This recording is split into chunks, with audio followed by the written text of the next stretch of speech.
ni Junjun de Garcia. Kung tayo ay magtutulungan,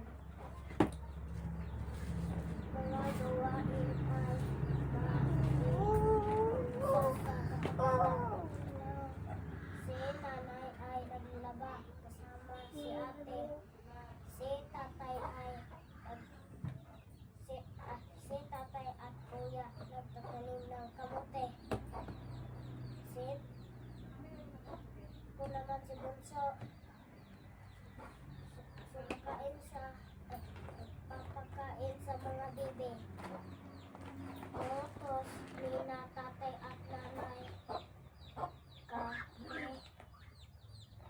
Kami magtulungan upang